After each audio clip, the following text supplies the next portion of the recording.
So help me God. Congratulations. Thank you. George Herbert Walker Bush, 41st President of the United States. And so today a chapter begins. A small and stately story of unity, diversity, and generosity, shared and written together. Thank you. God bless you. And God bless the United States of America.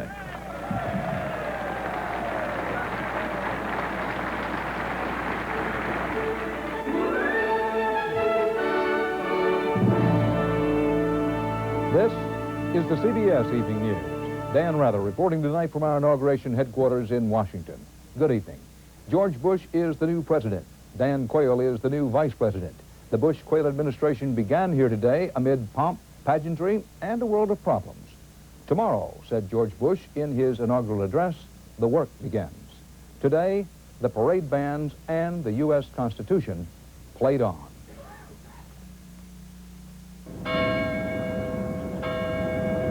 A spring-like sunrise spectacular over the Capitol to start Inauguration Day. A change of presidents and style. For George Bush, the day begins with prayer at the Church of Presidents, St. John's Episcopal. Then to the White House to see and see out Ronald and Nancy Reagan. More signs of the transfer of power. New USA 1 license plates put on the new $600,000 plus presidential limousine. Center stage today was the refurbished west front of the Capitol.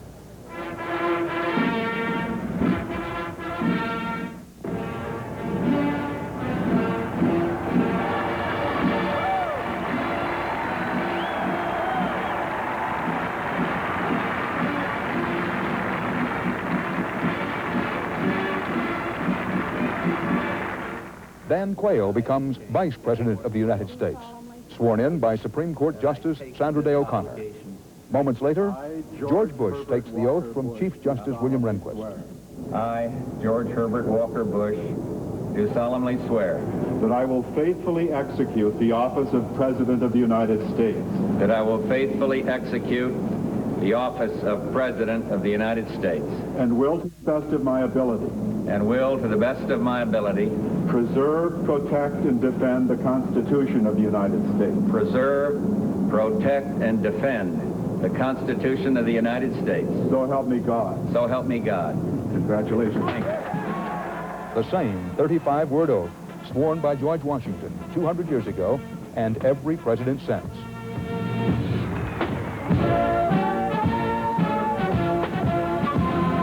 Then George Bush, like Dwight Eisenhower, begins his inaugural address with a prayer. There is but one just use of power, and it is to serve people. Help us remember, Lord. Amen.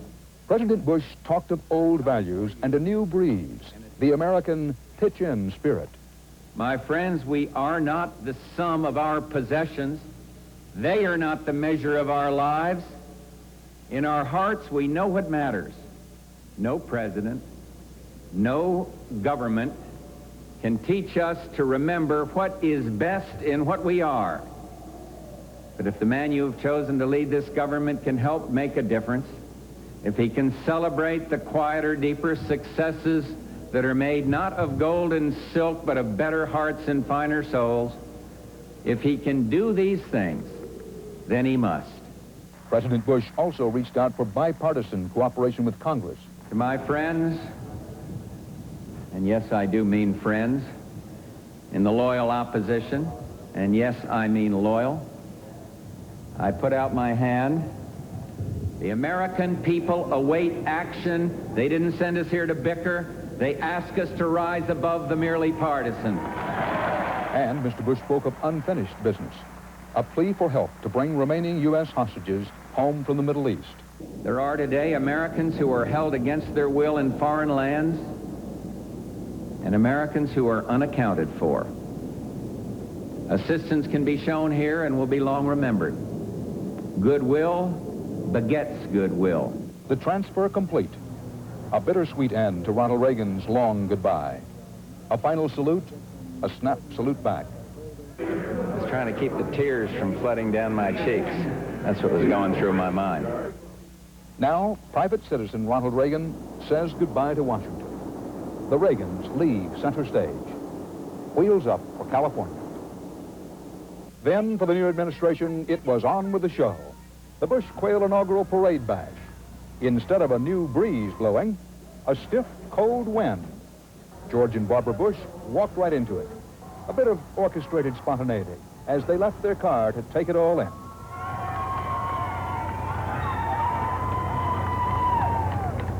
Then it was up to the reviewing stand. 12,000 scheduled marchers, thousands of onlookers.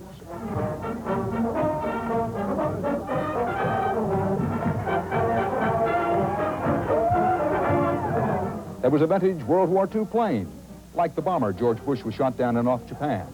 Also there, the men who pulled George Bush from the ocean waters that day. After the passing parade, before the inaugural balls, George Bush walks inside the White House as 41st President of the United States. Thank you. First step into the house that we'll be living in. For this is my country to love and to hold. And joining me now, two of our most experienced CBS News correspondents, inaugurating their latest assignments today. Leslie Stahl starting another tour of duty as our White House correspondent, and our chief Washington correspondent, Bob Schieffer, our new man covering Capitol Hill. First, Bob Schieffer, in his inaugural address, President Bush offered to, quote, put out his hand to Congress. What are the chances for a genuine new bipartisanship both ways? Well, I think in the area of foreign policy, Dan, there really is a chance. I think foreign policy is at a juncture now where some bipartisanship might be possible. Jim Baker's not the kind of person who's going to run up to the hill and tilt windmills. In foreign policy, I think it is possible. The problem is going to be finding enough money to run the government. That's where the problems will be. Leslie, President Bush has told reporters that there'll be no big new initiatives in his first 100 days. Now, why did he make that, to some at least, surprising decision? I think that it's because we can't afford a lot of new programs. He says he wants to deal with inner cities, with the drug problem, with the homeless. But he also said in his speech, we have more will than we have wallet.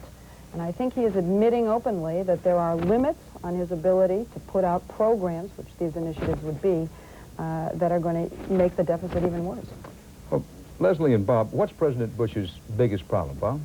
The main problem, I think, Dan, is that when Ronald Reagan came to Washington in 1980, he had a mandate. He ran on a program of cutting taxes and building up defense. The point of George Bush's campaign, it seemed to me, was that Michael Dukakis is not qualified to be president. So I think the Congress is going to wonder what is the mandate that brought George Bush to Washington. That's going to cause a lot of confusion, and I think that'll be his main problem. I think his biggest problem is going to be expressing continuity with Ronald Reagan and at the same time trying to be different and break new ground. They're kind of conflicting goals. Well, in the few seconds we have left, trade deficit, obviously a very big problem. In terms of foreign policy, Central America, what else? Well, Soviet Union, we're going arms to control. the Far East right away on foreign affairs, maybe focusing the attention away from Europe, which will be more of a problem for us, and trade. Bob and Leslie, thanks. Now, I'll be back with more on the inauguration and other news of the day in a moment.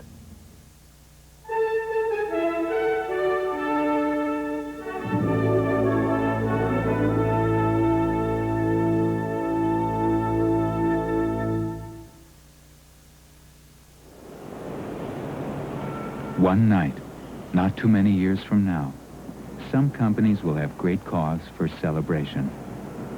They'll be the ones who used information and technology, not merely as a way to compute, but as a way to compete. Anderson Consulting would like to help you be one of them.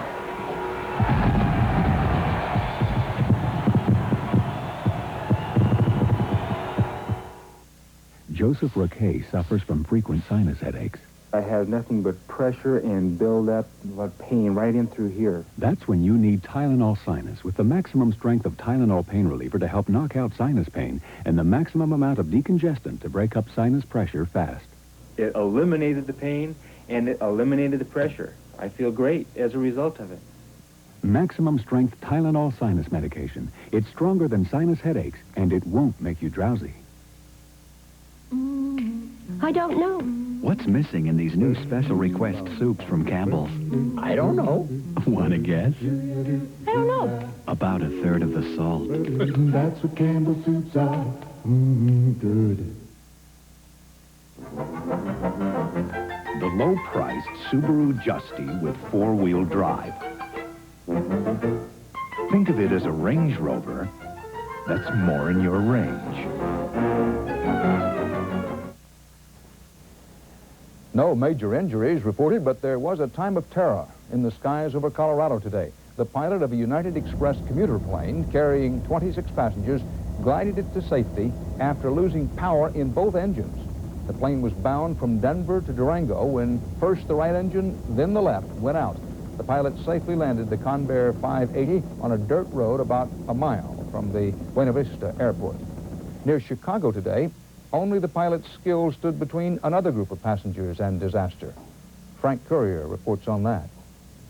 Within minutes after takeoff, passengers aboard this Piedmont 737 jetliner knew something was very wrong. We started taking off, but right away the whole plane was shaking, and I just didn't feel good about it. Neither did the pilot. Shortly after Flight 1480 lifted off from Chicago's O'Hare this morning, bound for Charlotte, the pilot radioed the tower for permission to come back. Only a half-mile out, passengers were the first to realize the entire right engine had torn loose from the wing. And it plunged 7,000 feet into this grassy field on airport property, splitting in half. At first, no one could believe it. We were like, excuse me, the engine just fell off. And that's when the flight crew, looked out the window and said the engine did just fall off. The pilot in command was not aware that the engine had left the airframe until after he was stopped on runway 4 right. The disabled 737 landed safely. All 27 passengers were evacuated. Nobody was hurt. Clearly, the pilot did a superb job in successfully bringing this aircraft back. It's not the first time an engine fell off this U.S. Air 737 on takeoff from Philadelphia a year ago. And in 1986, a Southwest 737 leaving Dallas had to turn around after an engine partially tore loose and dangled from the wing. As a result, the FAA asked all airlines to inspect the engine mount bolts for cracks on older model 737s. Piedmont's a good airline. It just goes to show you that it can happen to the best. And as soon as we find out what the root cause is, then I think that government's going to have to take some positive steps. As investigators began probing the cause of today's mishap, Flight 1480's passengers, some reluctantly, boarded the next scheduled flight out. Another Piedmont 737, this one non-stop to Charlotte. Frank Courier, CBS News, Chicago. Sources today said organized crime may be tied to what authorities believe is a multi-million-dollar fraud on Chicago's futures exchanges. The FBI reportedly is looking into charges that relatives of organized crime figures worked at the Chicago Mercantile Exchange in positions where they could launder illegal money. A spokesman for the exchange called the report, and I quote him, unfounded and irresponsible. Today's disclosure comes just one day after revelations that federal agents have been conducting a 2-year investigation of the Chicago Board of Trade and the Mercantile Exchange. Comedian Beatrice Lillie, once billed as the funniest woman in the world, died today in her home in England.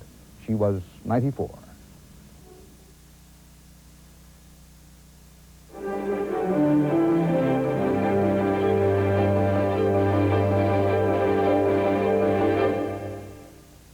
In an average business year, an average business traveler serves an average 21 days locked in transit.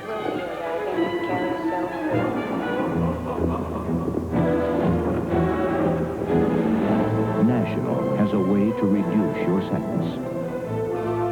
It's called the Emerald Isle, and it means you'll never have to encounter another counter. National's Emerald Isle. Freedom at last. For Vanish Drop-Ins, the Ball Brothers. I pop and Vanish Drop-Ins and look so clean. Yeah. Drop-in, Vanish Drop-Ins. Vanish Drop-Ins are here. Just drop one in the tank to help keep your bowl looking clean and smelling fresh for weeks. And since drop-ins dissolve completely, you never touch them again. What could be easier? The Drop-in, Vanish Drop-Ins. And when you brush, try Dual Action Liquid Vanish. It freshens the bathroom and it outcleans Lysol on tough rust stains below the waterline. Liquid Vanish makes your toilet sing. As usual with the modern inaugurations, there were a lot of wealthy people around the swearing-in stand today. Not far away, a lot of homeless people. A reminder that few stronger challenges await President Bush's vision of America than the agonizing problem of the nation's homeless. It's a problem with a changing face, and it may call for changing solutions. Correspondent Bill Jones looked at that problem and an experimental response to it in Minnesota's Twin Cities. St. Matthew's Church in St. Paul, Minnesota. Father Adrian preaches the gospel and the need to care for the homeless. Many of them nameless people and faceless people to you and to me. Recent polls show that those with homes are now willing to pay more to help those without homes. I think anything we can do to help the homeless is good. If it means more taxes, I guess we should raise taxes. In the past, we have thought of the homeless as bums, the deranged, druggies. This image of a homeless person sleeping under a bridge, the common stereotype. We see families here. We see people with kids. Shelters are becoming a way of life for many, the low-income housing of the 1980s. There's crack houses on every block you want to live. And I don't want my girls around it. And it's hard to find an apartment. Many of the nation's homeless people who end up in charity shelters like this actually have jobs. In fact, according to the U.S. Conference of Mayors, about 1/4 of the nation's homeless population is working. Guys like Ed, who prefers we not use his last name. Ed works in a printing shop, lives in a shelter, and participates in a unique program. He's required by the shelter to put 75% of his weekly salary into a savings account. I did keep living expenses. Basically, for me, it was nothing more than cigarettes and bus fare and buying a hot meal every now and then. At one time, Ed was a pillar of his community. College graduate, husband, father, Army captain, 2-time Purple Heart winner. And then Ed's life fell apart. He suffered stress disorder from the Vietnam War, his marriage ended, and he spent years on the street, a broken and homeless man. If I took your home away from you and you had no friends, where would you be, sir? And couple it with not having a job, where would you be then? There's only one place you're going to be, and that's going to be homeless. But Ed's story has a happy ending. After 3 months in a shelter, he saved $1,000 and moved into his own apartment this week. And there's the story of Eddie May. Years ago, you sort of the guy out in the streets of derelict. Not no more. Eddie used to live here when it was affordable housing. Now it's a commercial office building. Minneapolis, like many other urban centers, is booming. New buildings are rising downtown, but the poor can't afford the rents. At the same time, the Reagan administration virtually got out of the low-income housing business, slashing federal support for affordable housing by 80%. We have lots of housing available. We don't need to go out and produce hundreds of new units to solve the problem. What we need is some help in terms of making it affordable for folks who don't have much money. President Bush and his new housing secretary, Jack Kemp, say they are aware of the mood in the nation to deal with the homeless crisis. There are the homeless, lost and roaming. While the debate intensifies, between 600,000 and 3 million homeless Americans wait. Bill Jones, CBS News, Minneapolis.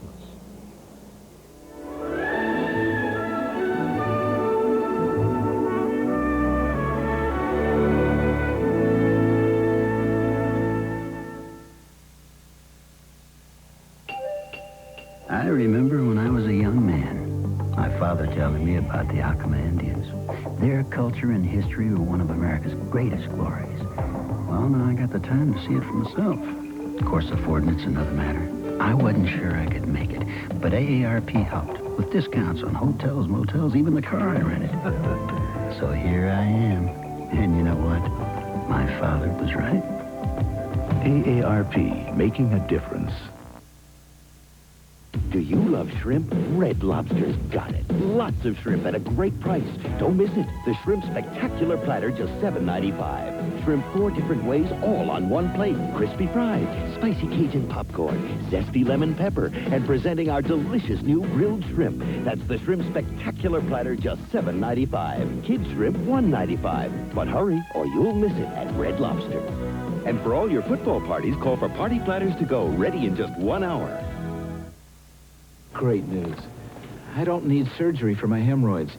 The doctor said they're not that serious. He said use Preparation H. Preparation H helps shrink swelling of tissues as it often relieves pain and itching for hours.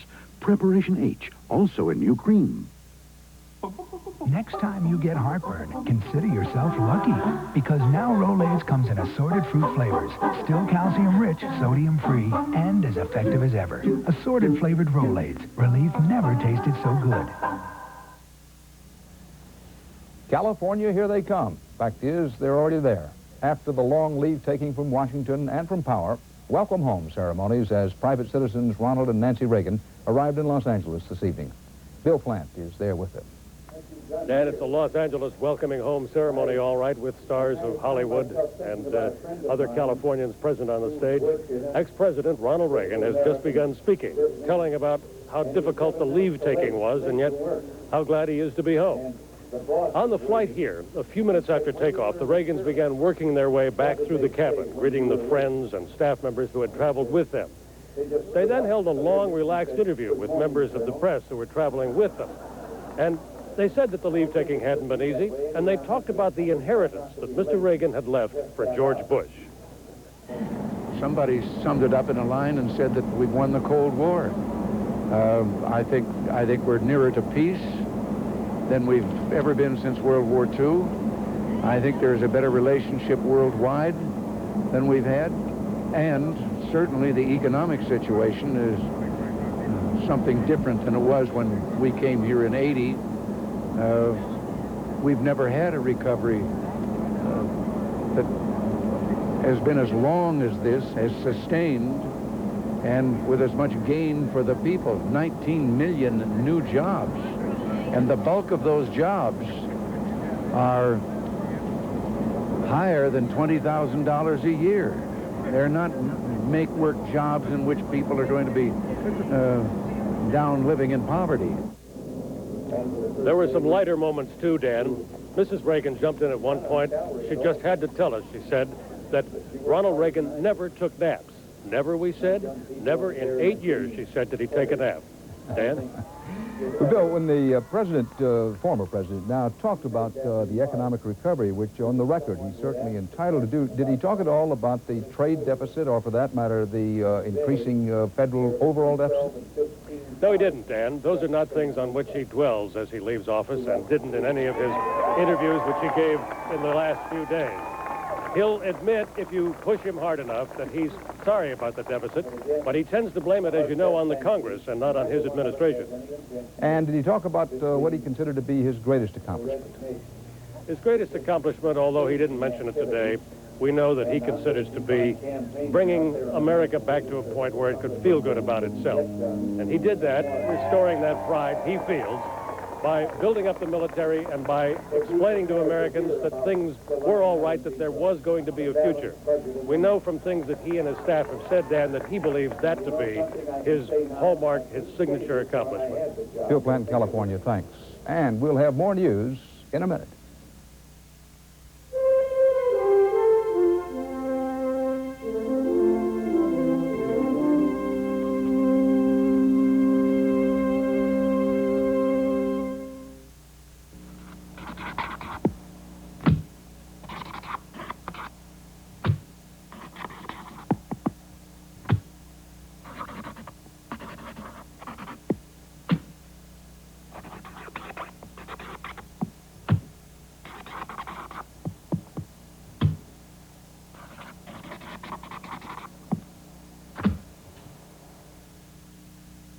When people count on you, count on Post-it brand notes. Freedent's the one. If you've got dental work, you've got 3 great reasons to chew Freedent's gum. You know Freedent won't stick to your dental work, and Freedent freshens your breath. But maybe you didn't know Freedent moistens your mouth. So if you hate a dry mouth like I do, chew Freedent. Freedent's the one that took the stick out of gum, and Freedent moistens your mouth. Yeah, freshens your breath while you chew. Non-stick Freedent moistens your mouth and freshens your breath. They weren't expecting a 70-year-old coach, that's for sure. But I held my own. All right, come on. Come on. They never even saw how scared I was. I wouldn't have tried for this job if it hadn't been for AARP. They've got a program that convinces employers that it's smart to hire people like me. I'm not old. People are people.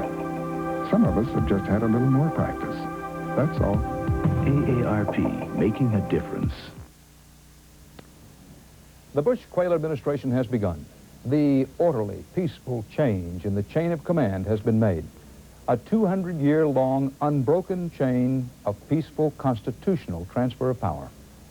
Lest we forget, Bruce Morton reports on American democracy's big day. Today is the concrete expression of a stunning fact. Our continuity, these 200 years since our government began. We are a country founded on words. Words on a piece of paper. The Constitution of the United States.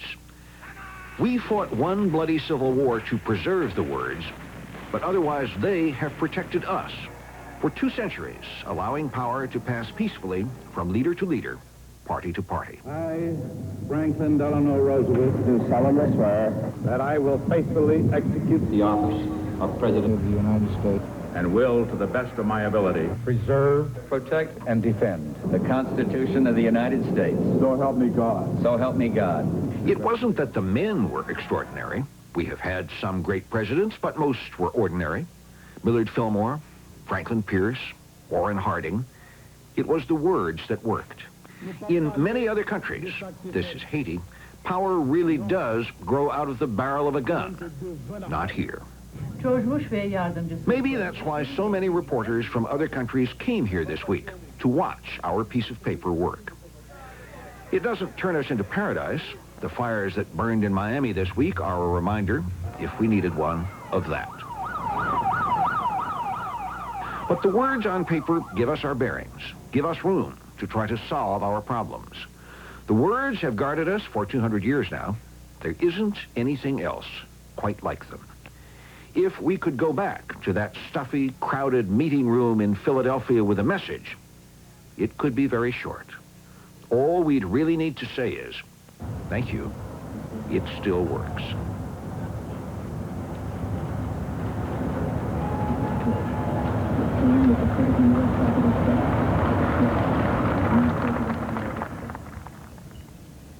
And that's the CBS Evening News this Inauguration Day. Dan Rather reporting from Washington. Bob Schieffer will bring you the news tomorrow, and I'll see you again Monday. Good night.